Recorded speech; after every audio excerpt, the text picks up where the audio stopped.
everybody. Welcome to Weighing In with Andy Hamilton and David Mirikitani. I'm Andy Hamilton of Track Wrestling, joining you from the National Wrestling Hall of Fame Dan Gable Museum in downtown Waterloo, Iowa, where there is a future Trojans wrestling club practice going on right behind me.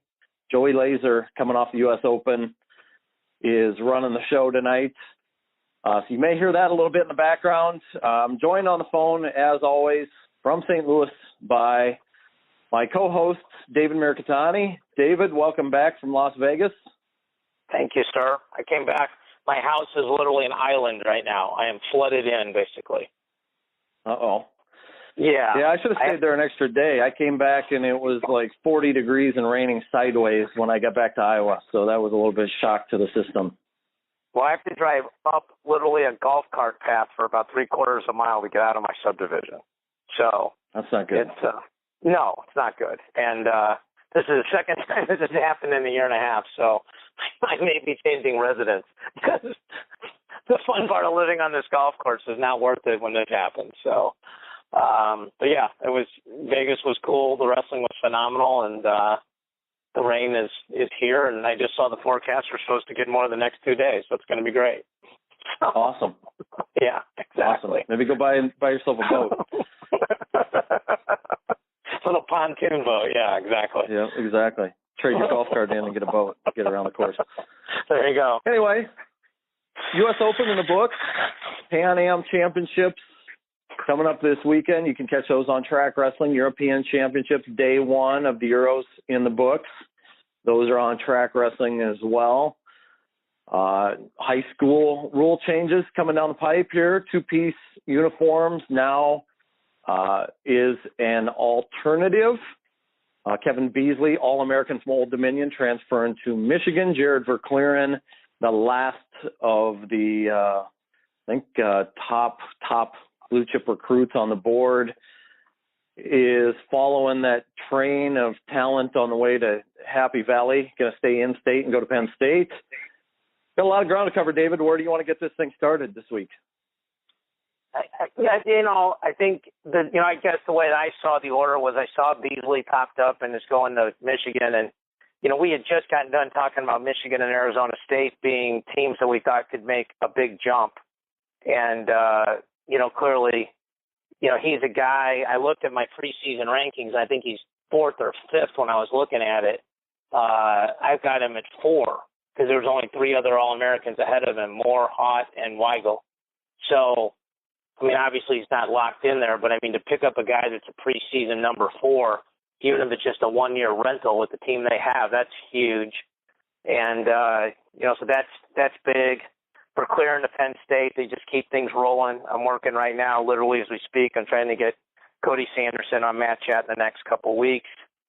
And so that's big. And I also want to just pass out my condolences and best wishes to the Martin family. Steve Martin at Old Dominion, his mom passed away the middle of this past week. And anybody who knows Steve knows he's just a dear, dear person, and how close family is out there, or how close their family is out there. So there's probably going to be no good segue from that. But I just wanted to pass along my thoughts and prayers, and I think really the wrestling community's thoughts and prayers to Steve and his family. Yeah, absolutely. As you said, not really a good segue from that, but, we opened this thing talking about the Open at the top, and, we were both out there. Right. 4 days of tremendous wrestling that I got to see. Almost too much wrestling, if there is such a thing. I shouldn't say too much, but too much in a short amount of time. Exactly. How do I want to word this? Too much going on at once is the way to put it. Too much great wrestling at one time to soak it all up. How about that? Absolutely. Absolutely. Yeah. I never did an exact mat count, but there had to have been like 30 plus out there, right? Between the South Point Arena and then, the convention center or whatever it is on the back there, just more wrestling than you could follow at one time. And, with obviously the senior open, the freestyle open going on, the world team trials for Greco and women, the UWW juniors in both styles, the Western regionals in both styles, youth tournaments. There was absolutely no shortage of top wrestling going on out there. So much to process.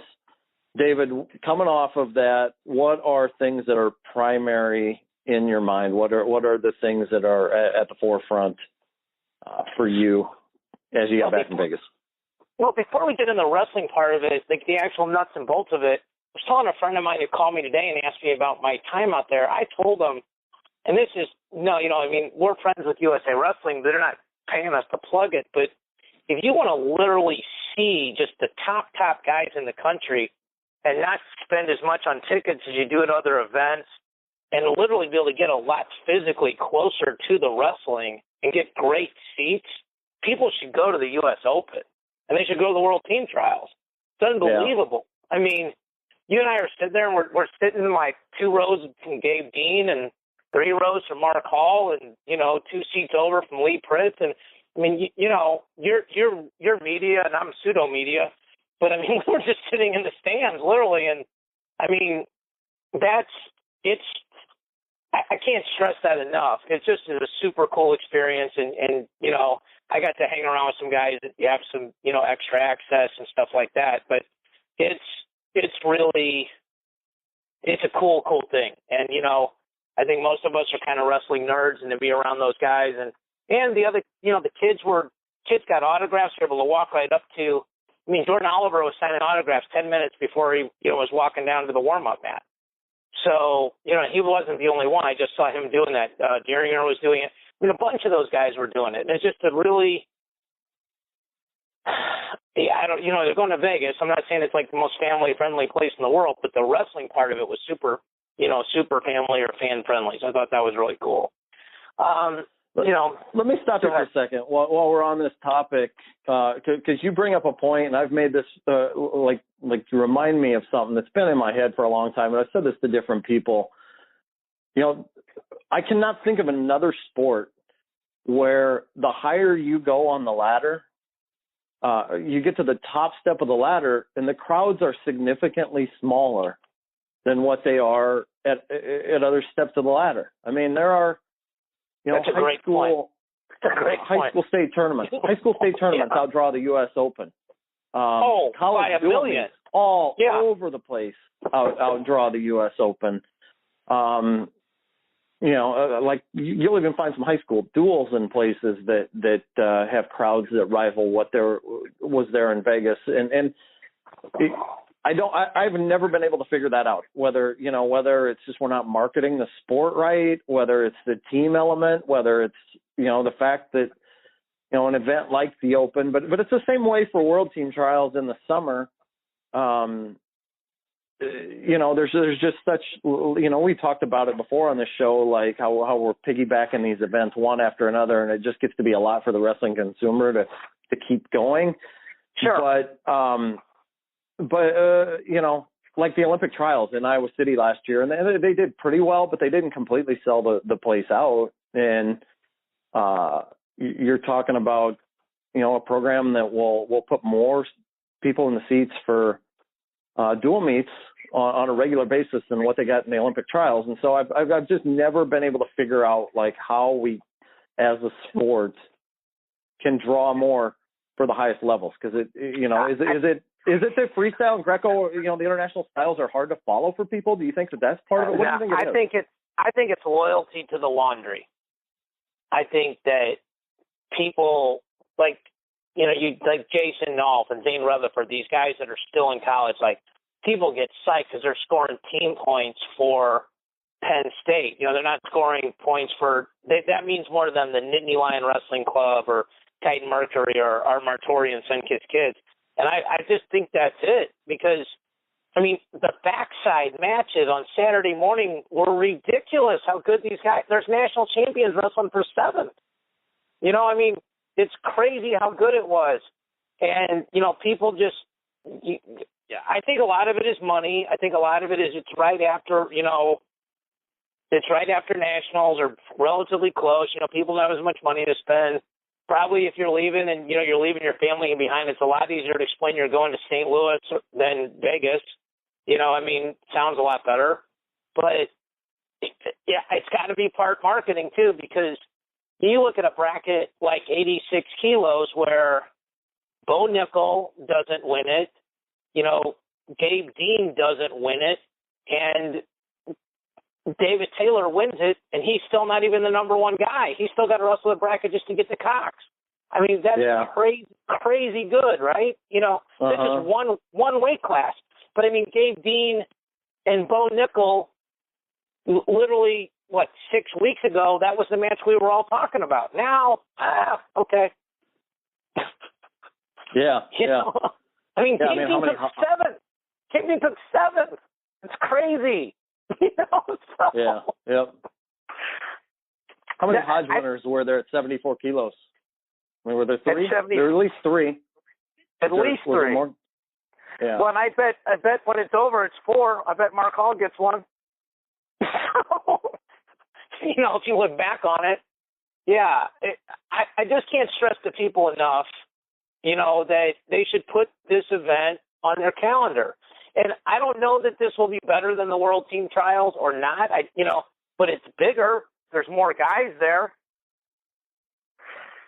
So I'd personally like to see him find a, and I say this, and then somebody else may have a completely opposite take than me and feel like, that they should keep the schedule as is, but man, it just seems like it's a lot to, like those semifinals that are going on, bang, bang, bang, bang, bang, while there are world team spots being awarded for Greco and women.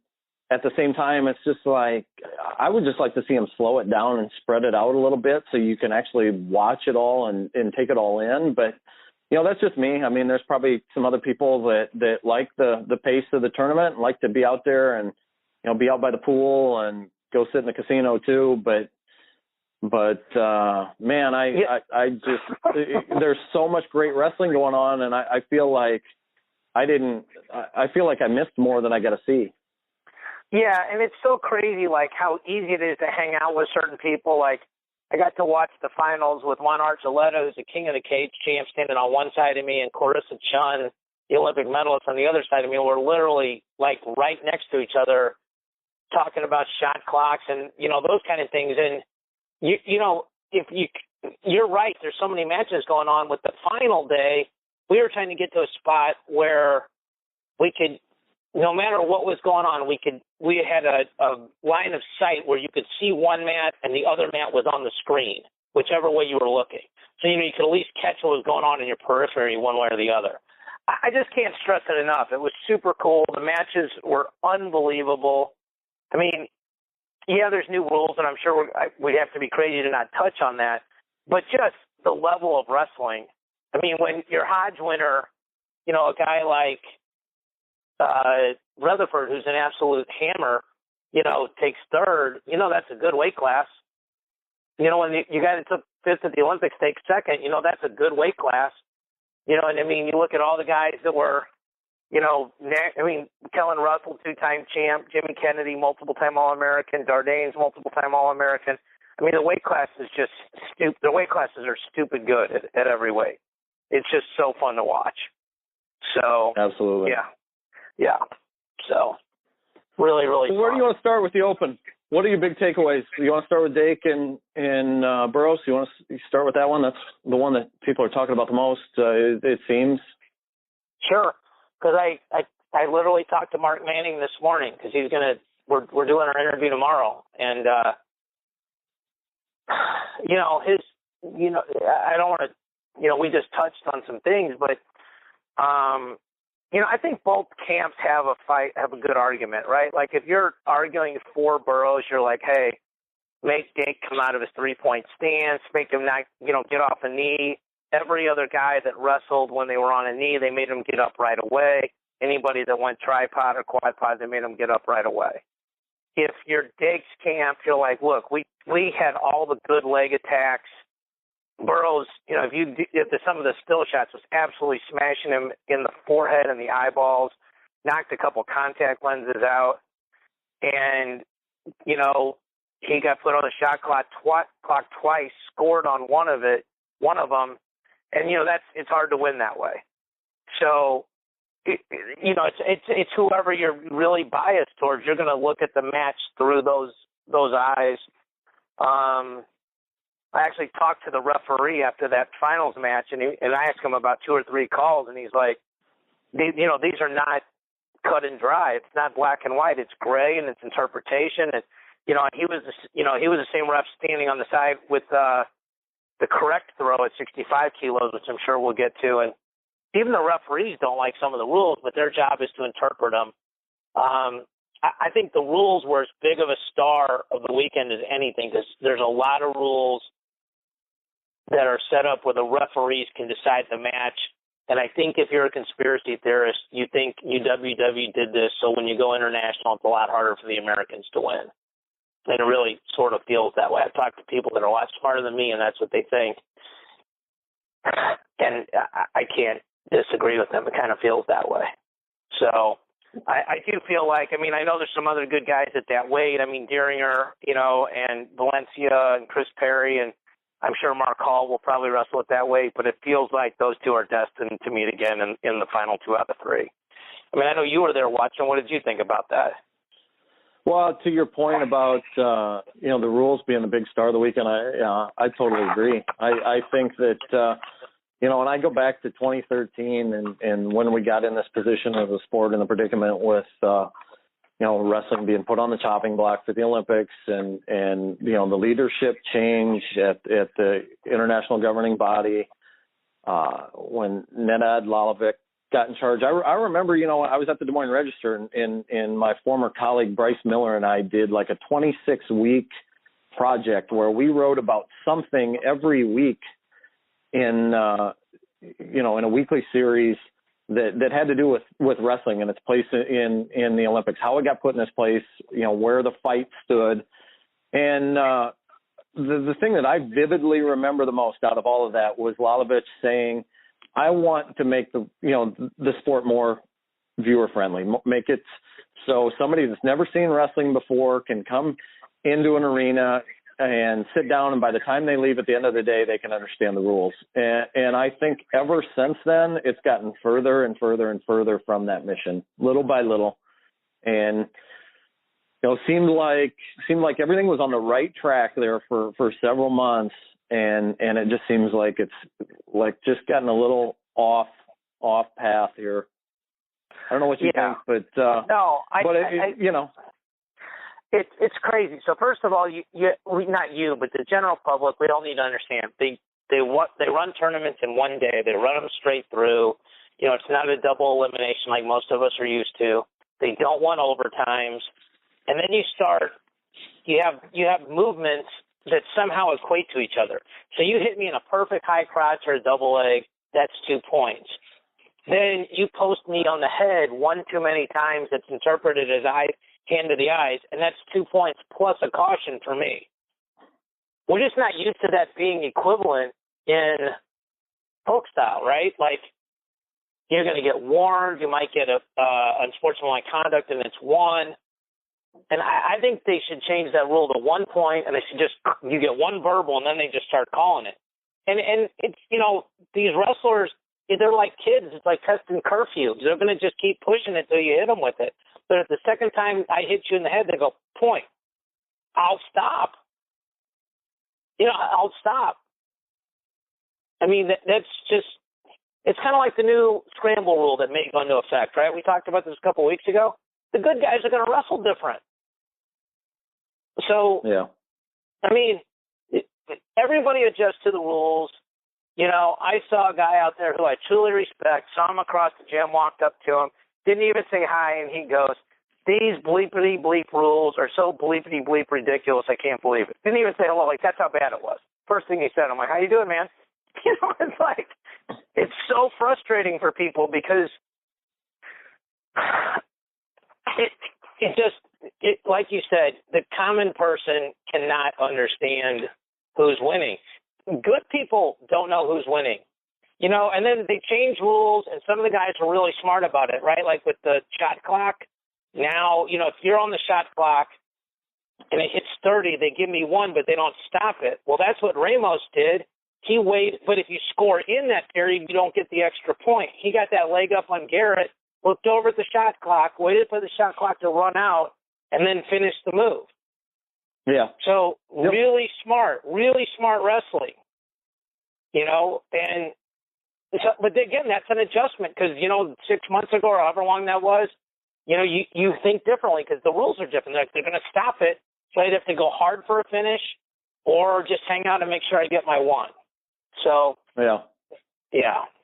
And I think, looking at the big picture and trying to attract more fans of the sport, I don't know how you do this. I think it in some way, you can do it in the United States. I don't know, international language barriers. I don't know how effective it would be, but I think, in some way, shape, or form, officials need to be mic'd up or, be able to explain what is going on to the people in the stands. I mean, I don't know if you saw the Marinelli-McFadden match in the semis of the UWW juniors, but I was standing Matt's side, and Alex Marinelli, I'm trying to remember how the match was playing out. I think he was behind on criteria, like it might have been tied, and he was behind on criteria, and he got to McFadden's leg and was close to finishing a takedown, and then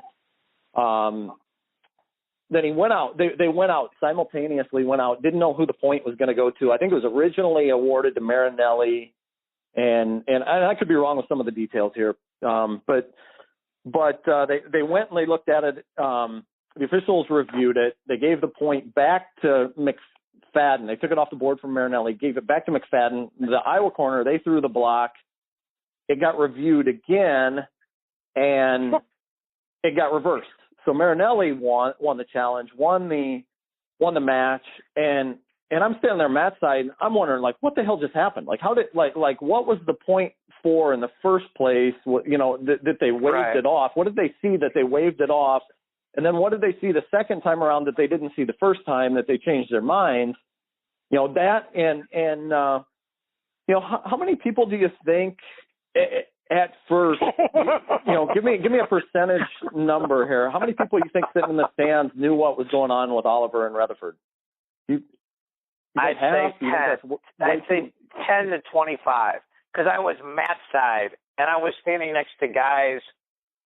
This was the comment. I was literally. I heard Logan Stieber talking to Reese Humphrey. That's what they're like. Yeah, that was a correct throw. It's a really dumb call, but that's the right call. Based on the rule, I think it's a really dumb rule, but that's the right call. I loved Adam Tirapelli's tweet. And Adam Tirapelli, one of the brightest wrestling minds that I've been around in the 20 years that I've covered this sport. His tweet the other day, and I'll read it to you verbatim here. Correct throw that doesn't actually score as it was intended can't be that correct. Way too subjective. Wrestling was doing great. Don't fall into the Fila trap of constant rule changes and manufactured points. Clear, concise rules that encourage risk, all that's needed. Dead on. Absolutely. They should probably change that move to incorrect throw or attempted throw with great counter or something, right? But the thing is,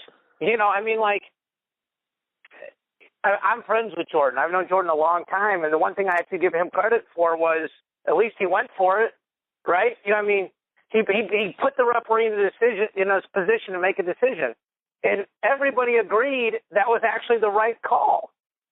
Yeah. So the rules. I heard a couple other high-level guys. I was talking to them like, we practice that position all the time. I'm like, really? They're like, yeah, leg up, 15 seconds left or less. Whatever kind of throw you can hit, go for it. Because what's the difference if you're losing? So, again, that's adjustments. So, if they get rid of that throw, then guys will, kick out and wrestle or, they'll do something different. Yeah, I think we're so used to, and the other thing is our mindset is so used to control, right? Folk style wrestling is about control. Freestyle wrestling is about exposure. It's kind of like when I started doing jiu-jitsu, I'd hold this guy down and the guy goes, it doesn't matter. You're going to lose on referee's decision because you're not attempting to submit. And that's, you have to adjust. And, we love folk style. It's our style. And, that's what we watch, really 8 months of the year. And so, we kind of think, well, that's silly. You took all, you got one shot and I hit one head pinch and I win 4-2. That doesn't seem right, but that's the rules that has been around forever. So I don't know the short answer. Terrapelli's a really smart guy, and he said something really smart. But I do think you need to continue to encourage taking risks to score points. Absolutely. And I've kind of come around a little bit on criteria. At first I was adamantly against it, but I certainly don't think that that's the biggest problem in the sport. And I understand too, like I said, going through that Olympic project and seeing the other side of why they were doing some of the things they were doing with the rules. You're talking about trying to fit the Olympic program into a certain time window, and you get matches, and I don't know how many of them would go on for minutes and minutes and minutes beyond just 6 minutes, but you get enough of them that get delayed, and you start getting some of these video reviews in there that take forever, and suddenly, right. The Olympic program that's supposed to go, let's say, 5 hours ends up being 5:45 or 6 hours, and like I said, wrestling's in a sport where it needs to appease, not just wrestling fans, but the casual sports fans, and make it easy for them to understand, but also. I think that is what the IOC is looking for in terms of some of the sports that have been in and some that have been out on the Olympic program. You can kind of look and see which ones are easy to follow, which ones are doing a good job of marketing their sport, making it easy for casual fans to become casual sports fans to become fans of that sport, and that's where I think wrestling needs to go. And like I said, it seems like it's getting to be a little bit more of a departure from the original mission. And it's kind of like if you're out to sea and you're setting your course a certain direction and you get off just a few degrees, you're going to end up a long, long way from where you intended to be.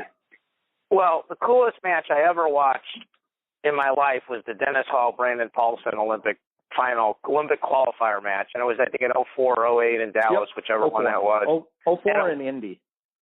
Indy, correct. And I was sitting next to my dad on one side and Dan Gable on the other side, so literally the coolest seat in the arena I could have. And as that match kept going, Dan Gable kept hitting me and punching me in the arm about how cool. I mean, that arm was bruised and I couldn't say anything. It was Dan Gable, but that match went 19 minutes, I think. And, that's, I think, it goes to your point, we have a couple of those, it drags it out. And as it is, like you're saying, if I lose to you and there's anything, the guy's shoelace might have been untied, they're going to throw the brick because there's nothing to lose. So it drags these matches out anyway. So I don't know what the answer is. They'll adjust it. I almost think they need to change the whole point system and, make takedowns worth 3. And if you're going to make a bunch of head slaps, caution, and 2, then a takedown still needs to be worth more than that. I don't know. Yeah, something. Yeah, I'm with you there. With you there. It can't be more. It cannot be more than a takedown. A takedown. Absolutely not. Yeah. Absolutely not. Yeah. So any other takes on Vegas? Yeah, I mean, if you go by weight class, Tony Ramos, it feels like he's made that adjustment and started to blend that North Carolina, Oklahoma State style in with his Iowa style, and that guy is really clutch. I thought Garrett looked amazing till the finals, and he looked really good for about 4 or 5 minutes of the finals. That was interesting. Lot of points at 61 kilos, and there was also the Shazer head slaps going on in there. That probably was the worst set of refereeing. How did that guy not get kicked out of the tournament twice? Just open hand head slapping people for not even disguising it as a wrestling move. That was like Salas to Sajalayev. Remember that? Yeah, that's exactly right. And somebody said that. They go, yeah, well, you know what? You do a Sajalayev, and that stops everything. So, yeah. I recruited Brandon Wright coming out of high school, and I'm friends with his dad, Tim. He was a 4-time D2 national champ. Tim was at SIU Edwardsville here. And so, I mean, he's a super talented guy, and he made a great run. You know, Kindig wrestled in Border Brawl, and he made another great run. And, you know, that weighted a lot of high-scoring guys like Kindig and Brewer, and Maple scores a lot of points. Feels like, you know, Logan Stevers, you know, that feels like a weight where it's going to be really tough to unseat him, though. 65 kilos, and we kind of touched on it. Oliver, you know, he's found ways in the past to not win those matches, and he found a way to win them this time. It seems like he's really living the championship lifestyle now. And, you know, when you beat Zane and you beat Molinaro back-to-back, and you win by scoring last, not by running out to a lead and hanging on, I think that's a big confidence builder for him.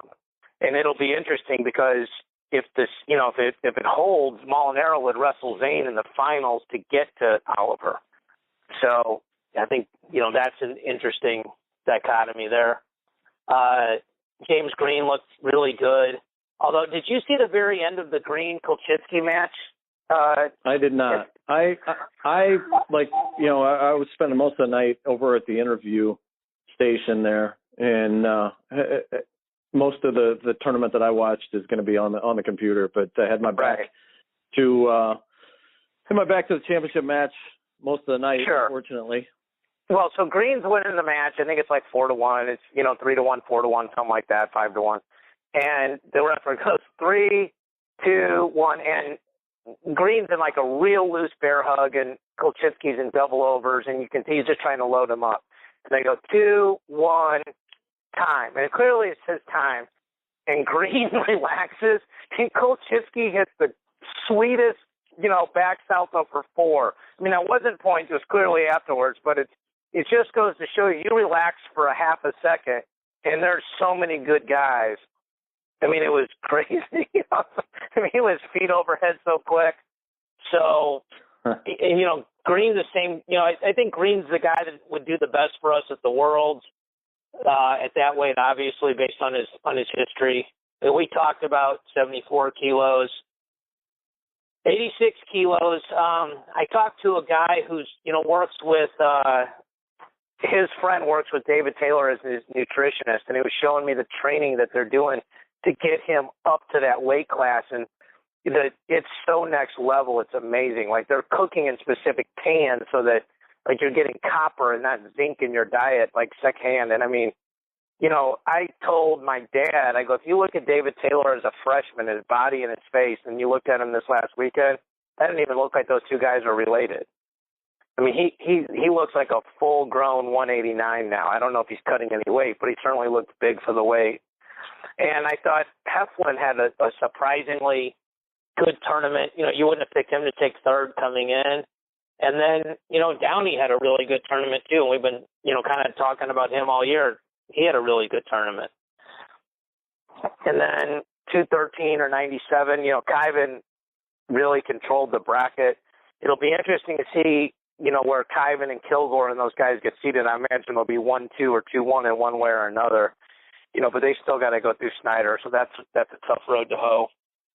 And then lastly, you know, Gwizdowski, I think a lot of us who watched him wrestle over the years thought eventually he would be the successor to Tervel, and he's at least taken the initial step to do that by putting himself in the finals, you know, and finally get past Ray. I mean, I don't think he'd ever beat Ray till this weekend. Is that right?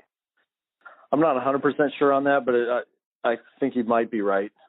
I think there's always a chance I might be right. I can't read. Yeah. More often than not, I'm not, but once in a while I am. Yeah. So I think that's right. But to your point, I mean, you look at the international heavyweights, and I think back to 2 years ago in Vegas at the World Championships in the semifinals. The heavyweight semifinals were both sub-minute tech falls. Guys getting after it, getting out there scoring takedowns, turns, ending it early. I mean, some of these foreign heavyweights, you know, if they were in the United States, they'd be the type that would wind up playing D end or linebacker or tight end in the NFL. I mean, how athletic, big and strong and athletic, and but Gwiazdowski kind of fits that mold, right? I mean, he's the guy that can go get takedowns, get multiple takedowns, has a lot of good stuff on his feet. You saw him scramble in the semis against Dom Bradley there. He was losing to Dom. Yeah. Yeah, a guy that's really athletic and can score in a lot of different ways. And, I think he's got a bright future ahead of him. I think some of these guys in the heavyweight weight class, well, we talked about it in the college season, how the heavyweight class was evolving, with Snyder and Gwiz a year ago and Ty Walls putting up 20 points time after time after time. And really cool to see. Body types. Yeah, those guys. Yeah. Really cool to see that heavyweight in the United States is evolving to that territory too. And that's one thing we've talked here, how maybe some parts of this wrestling isn't fan friendly or new fan friendly. Big, fat, obese guys leaning on each other is not happening anymore, and that's great for wrestling. If you brought a fan and teach him the wrestling, like you try to pull him out after 197 or 2, whatever it is in high school, 220, and go, let's go. Because you get these, it used to be just these big fat turds leaning on each other. Now you don't have that. I mean, those matches were really athletic. I mean, and Zach Ray's a big dude, but I mean, he goes the whole time. Telford's gigantic, and he goes the whole time. So maybe my favorite moment of the weekend, though, was Telford acting like a bouncer, pulling apart Dardane and Shazer after that slap. And then, 30 seconds later, they just shake hands, and they're watching, the final match standing next to each other. Only in wrestling can that happen, and it just be over that quick. So you gotta love that. Yeah. Yep, I've always said that wrestling we're the biggest, most dysfunctional family, but we're a family, right? I mean that's the perfect illustration of that, right? There's a lot of truth to that, yeah, for sure. There's a lot. How about life is like family? How about on the Greco and women's side? Anything there? Do you stick out? I just am so impressed watching Helen Maroulis wrestle. She's so good. She's so technically sound, and she's not technically sound for a girl or for a woman. She's just technically sound. Her position, her head position, her elbows don't come out. I mean, I talked to somebody this weekend that said her game plan against Yoshida was to not shoot because the counter offense from the Japanese girl is so good that she just wanted to hang around and keep it close and put her in a stressful situation and shoot when her opponent was tired. And the ability to execute a game plan like that, which has to be a little terrifying in the biggest moment of your life, and execute it perfectly and put that shin whizzer in and defend. She was really impressive. Victoria Anthony just straight killed people in that bracket. That was the finals looked like she was drilling, and drilling against someone who's not very good. I mean, that was frightening, And I love Greco. I mean, I wrestled Greco. I was good at Greco. Randy Couture's a good friend of mine. He was a Greco guy, and we went and watched a lot of the Greco on Friday. And I'm friends with Ellis. His brother wrestled for us, so it was cool to see him make the team. It was cool to see Spencer Mango, who I've known forever, coaching. He's doing a good job there. And and Gary Mayab, I'm going to have Gary Mayab on Matt Chat, his new job there with the Greco program. So it feels like USA Wrestling is committing some real resources and people to try to change our trend of what's going on in Greco, which, obviously was a pretty rough Olympic performance, so Gary's a good recruiter. He's going to probably go around and get, I talked to him about it. He's like, yeah, we got to start getting, some of the top athletes to want to do Greco after college and not just automatically go to freestyle. So I think how about the Greco team though? How about that Greco team? It's such a weird group of just a hodgepodge group. You've got, a guy and Havasov that just that won the lottery to become an American citizen. You got a guy in Ellis Coleman that became this like internet sensation with the flying squirrel, and then he has setbacks, and now he comes back and makes the team. Manville, everybody thought he was going to Penn State, and he said afterward that he's going to eventually wind up there, but he winds up in Colorado Springs, and a year out of high school wrestles Bay, who's a year out of high school for a spot on the team. Cheney Haight was a 2011 World Team member who retired after 2012 and comes back, and here he is at 32, and the young guys on the team call him Uncle Cheney. Yeah.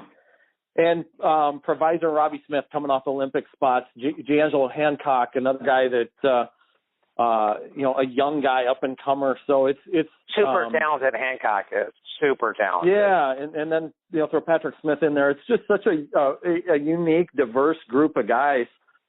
But anyway, I mean, go ahead, David.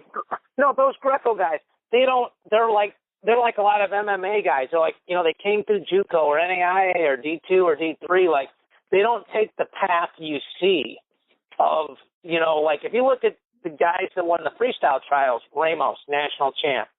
Stieber, 4-time champ. The guy that won the bracket, Maple, former champ. Oliver, national champ. James Green, 3 or 4-time All-American. Burroughs, champ. Taylor, champ. And a lot of these guys more than one-time champs, obviously. Snyder, champ.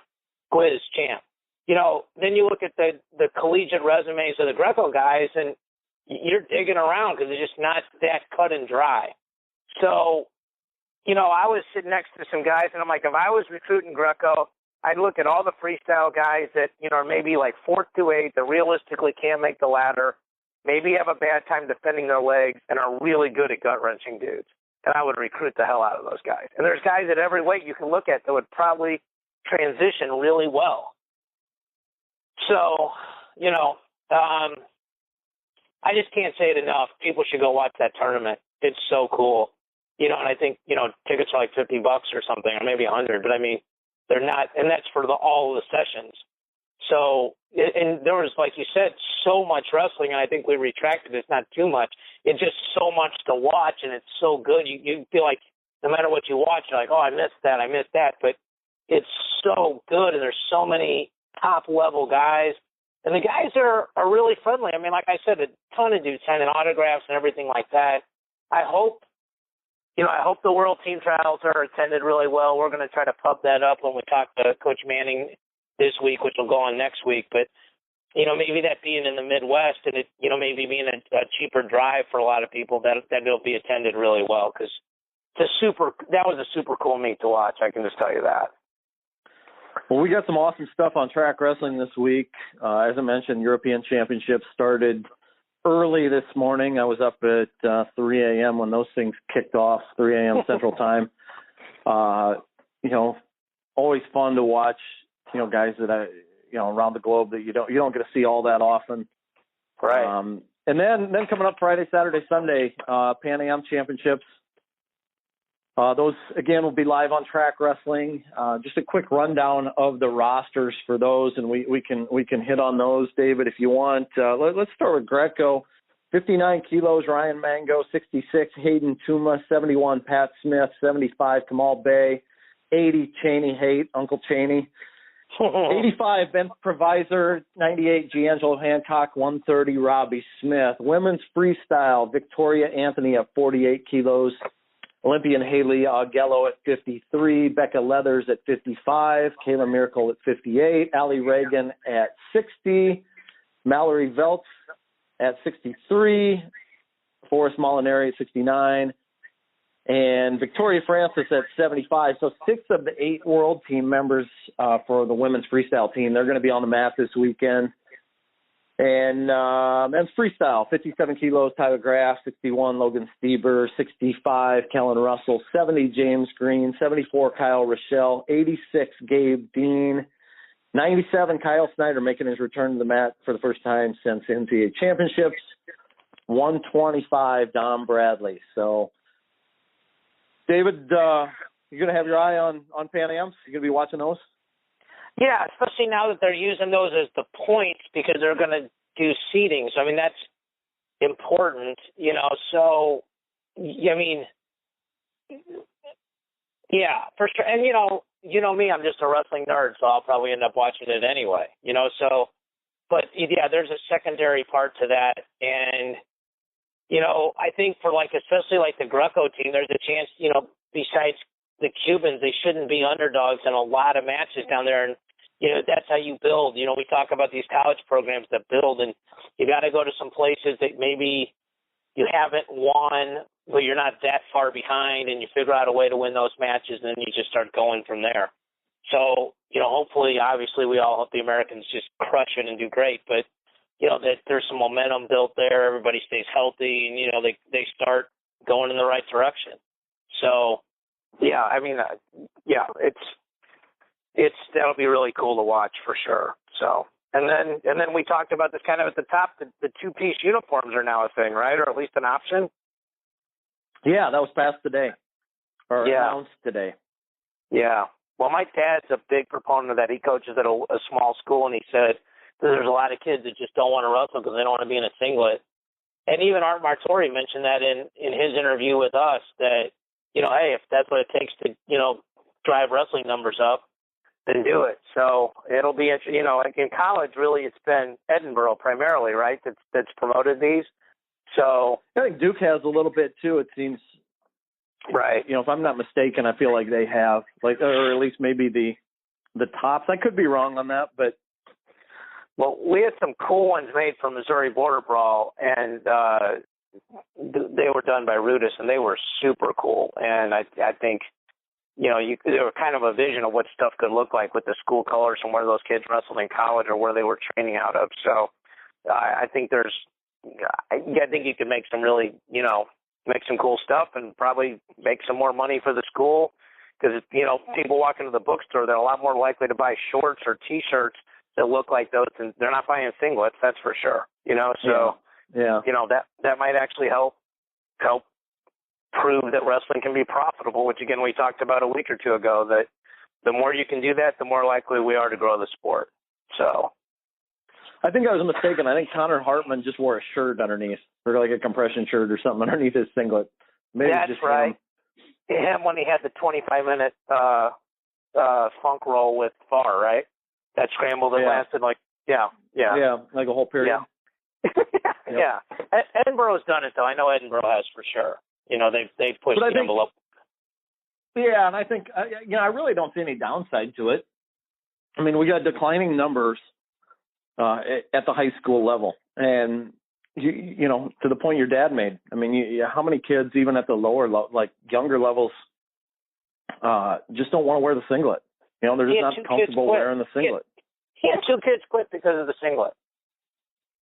And I mean, that's easily correctable. That's something that, if you don't want to wear the singlet and you want to wear compression shorts, or you want to wear the wrestling shorts and a compression top, if that's going to keep people in the sport, if that's going to give them a better experience, if that's going to make the sport stronger in the long run, then why is it taking us this long to do it? There's a lot of traditionalists, but yeah, I agree. Well, and you hear that, and I've seen this a couple places where people have said, if they can't handle wearing the singlet, then they shouldn't be in the sport in the first place. But I think that's a completely backward line of thinking. And I sit here and I see results coming in from high school dual meets all the time, and this is in Iowa where I'm seeing this, not places where wrestling is less popular and forfeits are rampant at the high school level. My last year at the Des Moines Register, Thursday nights I would monitor what was going on around the state, and there were a couple times where I'd see dual meets where there'd only be like 2 or 3 matches wrestled out of 14, and it was pretty alarming to me to see that. I didn't realize that even in Iowa that forfeits were this much out of control, and anything we can do to bump up participation numbers and reverse that trend that's headed in the wrong direction, I think we got to take a long, hard look at it. And this is one to me that's a pretty simple fix. And it's probably not going to cure, it's certainly not going to cure all the problems with the participation numbers, but I think it's gonna see the trend slow down, maybe head in the other direction. You got to think globally, right? Like, if you've ever coached a program or like you cover a program, you just deal with your own stuff. And, it's the trees and the forest analogy. And it's good that these people are thinking globally, because it's like you said, if my dad had 2 guys quit, there's probably a lot of schools that had 2 guys quit. And who cares if they went out and got pinned? They wrestled. They got to experience wrestling. They got to be around a great mentor in my father and the other coaches on that staff. And, they got to experience wrestling. They got, when they get to do harder things in life, they're like, I wrestled, I can do this. Not everybody's going to be Jordan Burroughs or Kyle Snyder or, whoever. Not everybody's going to be even a state champion, but I know some of the guys that love wrestling the most were some of the most average wrestlers I know, but they learned so much about it. And it was because it was hard for them, they actually got more out of it in some ways, because they just struggled. They struggled the whole time. And, but they're like, I did that. I can do this now. I can make, if I'm in sales, I can make an extra 15 phone calls. If I'm this, I can go hire the right people. I can do these interviews. I can do whatever. And I think, we all get, when you coach, you just get hung up on winning and the bottom line result. A lot of the growth of wrestling is in the journey and not just in the destination. So I'm with you on the uniform thing, and I have to be with you, because if I wasn't, I'd be against my dad, and that'll never happen. So, for a lot of reasons, besides the fact that at 70-something, he'd probably still kick my butt. So, but yeah, it's a good first step. I hope, and if some of the big colleges do it, it's going to catch on like crazy in the high schools for sure. So, and I actually think they're cheaper to buy, from a lot of the companies that make them. The shirt combo are cheaper to buy than singlets. So, there's another way to look at it. So. Yep. Well, anything else you want to hit, David? I got a chance to meet Art Martori, shake his hand this weekend, which was super cool for me after him coming on the show. And that I think is still up this week. He was awesome. He told some great stories.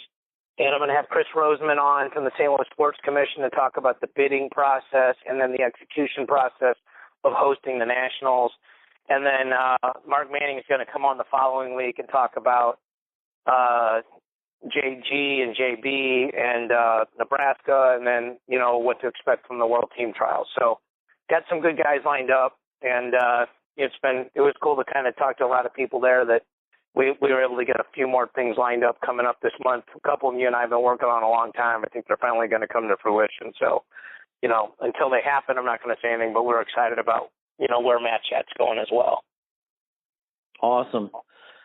Well, hey, that'll do it for this week's episode of Weighing In with Andy Hamilton and David Mirikitani. Thank you for listening. Check back to trackwrestling.com for coverage of the European Championships, the Pan Am Championships this weekend. All the American stars, or I shouldn't say all, but a lot of the American stars will be on the mat this weekend. Kyle Snyder, Logan Stieber, James Green, Haley Augello, Robbie Smith, and many, many more. So check that out. Thank you, David Mirikitani, as always. Thank you, sir. And we will be back next week.